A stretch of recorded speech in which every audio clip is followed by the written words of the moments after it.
ఈ రాష్ట్రాన్ని మద్యపాన నిషేధం అమలు జరిపి చరిత్ర సృష్టించాడు మహానుభావుడు.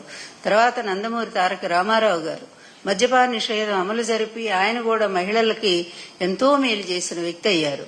జగన్ గారి గవర్నమెంట్ లో దానికి ఒక నియంత్రణ తీసుకొచ్చి ప్రభుత్వమే అమ్మిస్తూ పేద వర్గాలకు అన్యాయం జరగకుండా ఇష్టం వచ్చినట్టుగా మద్యం వ్యాపారాలు లేకుండా చీప్ లిక్కర్ అస్సలు లేకుండా బ్యాన్ చేసి నువ్వేమంటావయ్యా మొన్న అంటున్నావు చీప్ లిక్కర్ ఎక్కడుందో చెప్పు, తాట తీస్తావు. ఎవరు తాట తీస్తావు? ముందు నీ తాట నువ్వు తీసుకోవాలా.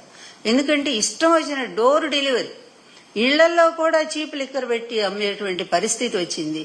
ఇక బియ్యం పంపిణీ అయితే చౌకటి రూపాయలు పోయినాయి, అవి కూడా తెలుగుదేశం ఆఫీసుల్లో పెట్టి ఇస్తా ఉన్నారు. అంటే తెలుగుదేశం కార్యకర్తలే మనుషులు తప్పి మిగిలిన వాళ్ళు ఎవరూ కాదనేటువంటి పరిస్థితిలో ఇంత పాక్షికమైనటువంటి ఇటువంటి పక్షపాత ధోరణితో ఉండేటువంటి పాలకులు గత చరిత్రలో ఎప్పుడూ రాలేదు బాబు గారు. ఒక్క మీ హయాంలోనే మీరు మీ కొడుకు కలిసి ఒక కక్షపూరిత రాజకీయాన్ని చేస్తూ, సరే ఎలా ఇప్పుడు ప్రతిపక్షం మీద మీరు ఎంత కక్షపూరిత రాజకీయం చేసినా మీరు కనీసం ఈ మహిళల గౌరవాన్ని కాపాడండి, ఈ అత్యాచారాలను ఆపండి, మళ్ళా దిశ యాప్ని మళ్ళా కూడా డెవలప్ చేయండి.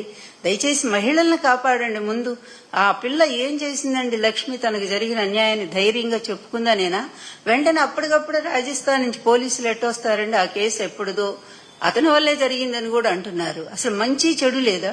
ఈ అమ్మాయి పెట్టిన కేసుకి అతన్నేమో అరెస్ట్ చేయరా అండి? దోషేమో తిరుగుతా ఉన్నాడు. ఇదే మీ పరిపాలన? అంటే మీ పరిపాలనలో ఈ రేపిస్టులు, దొంగలు, ఆడవాళ్ళని దోచుకునే వెధవలంతా కూడానేమో దర్జాగతి కాలరెత్తుకొని తిరుగుతారా?